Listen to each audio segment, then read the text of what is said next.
C'est un jour spécial, je vais le marquer dans mon calendrier pour toute ma vie.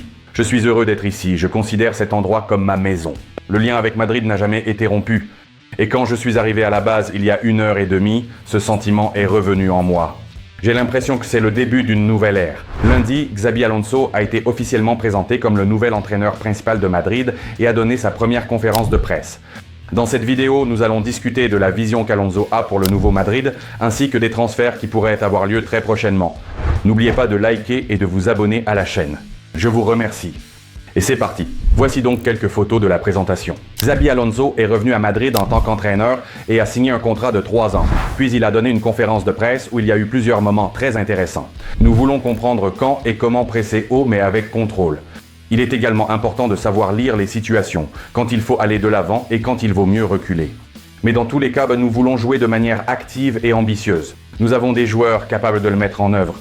Malheureusement, au cours de la saison écoulée, nous avons effectivement accumulé de nombreuses questions concernant la façon dont l'équipe joue sans le ballon, sa capacité à presser haut et intelligemment l'adversaire, surtout un adversaire de haut niveau, comme nous l'avons vu lors du Classico, et surtout à ne pas concéder de contre-attaque ni s'effondrer en défense.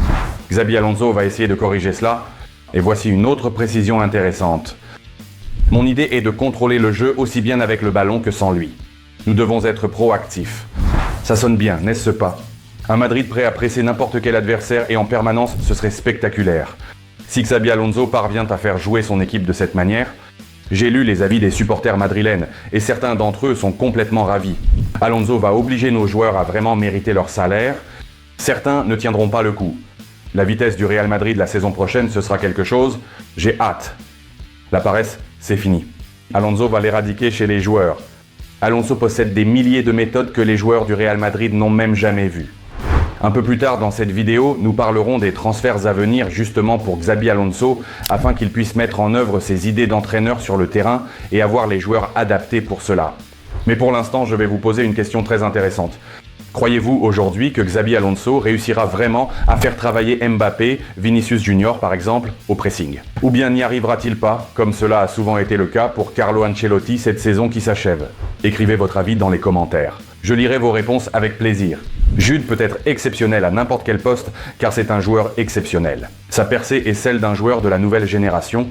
Il n'a que 21 ans et il sera un élément clé des futurs projets du club. C'est le moment idéal pour travailler avec lui. Je le vois comme un milieu de terrain central. Nous allons essayer de le rendre aussi efficace que possible. Dans les vidéos précédentes ici sur la chaîne, nous avons déjà analysé en détail à quoi pourrait ressembler Madrid sous la direction de Xabi Alonso. Regardez-les après cette vidéo si ce n'est pas déjà fait.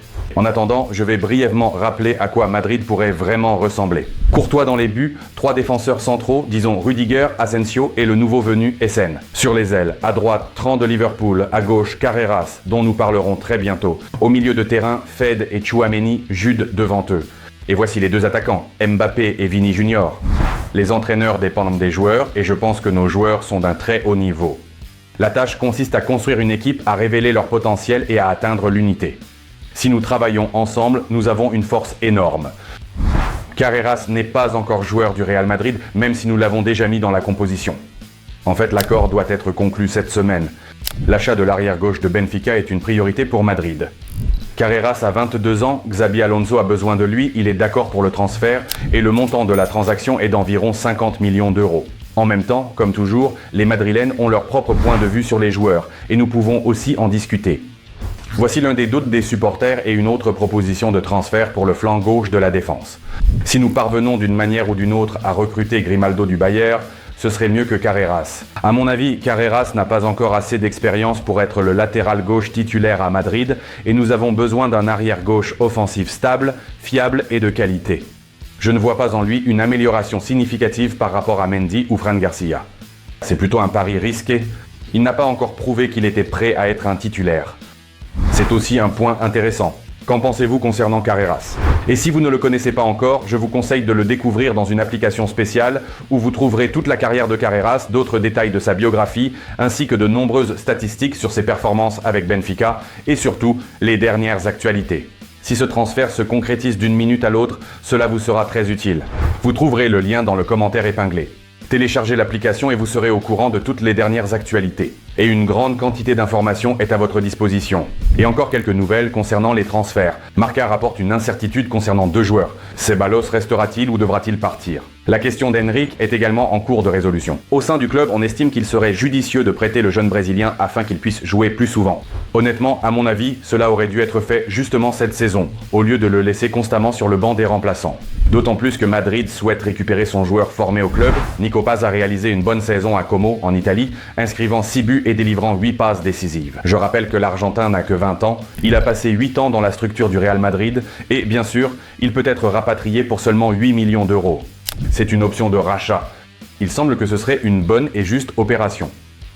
Pendant ce temps, selon des sources, les représentants de Rodrigo discutent déjà avec Manchester City d'un transfert du Brésilien dès cet été. Manchester a besoin de nouveaux joueurs et l'avenir de Rodrigo à Madrid n'est pas encore déterminé. Et peut-être, pour de nouveaux transferts, nous en avons également parlé avec vous, c'est justement Rodrigo qui devrait être le joueur à vendre. Mais Xabi Alonso ne se précipite pas encore pour tirer des conclusions. Rodrigo est un joueur du Real Madrid, je vais parler avec tous ceux qui appartiennent au club, il le mérite et c'est nécessaire. Rodrigo est un joueur spectaculaire, il nous sera très utile. Alors, faisons un bref récapitulatif aujourd'hui. Nos légendes Modric et Vasquez quittent Madrid, Vallejo part également de façon certaine. L'avenir de Rodrigo, Mendy, Fran Garcia, Ceballos et Edric reste incertain. Tran et Essen sont déjà arrivés à Madrid. Les contrats avec Alvaro Carreras et Nico Paz vont bientôt être signés. On parle aussi d'Enzo de Chelsea et de Palacios du Bayern. Ce sont des joueurs qui pourraient rejoindre Madrid car Xabi Alonso a besoin d'un milieu de terrain pour remplacer Modric ou Toni. Tout ce poste est vacant. Eh bien, je ne sais pas si ces transferts auront lieu ni dans quelle mesure on peut faire confiance à ces rumeurs. Pour l'instant, je ne peux rien dire, mais cette perspective existe aussi. Nous le saurons très bientôt. L'histoire est en train de s'écrire. À la Madrid a écrit Xabi Alonso. Et beaucoup de choses intéressantes nous attendent dans les prochains jours. C'est vrai, et c'est vraiment passionnant. Nous allons suivre cela de près. Alors abonnez-vous à la chaîne, mettez un like à cette vidéo si elle vous a plu. Merci à tous ceux qui ont regardé jusqu'à la fin. Et bien sûr, j'attends vos avis dans les commentaires. Écrivez-moi, je lis tous les commentaires. Merci à vous et au revoir.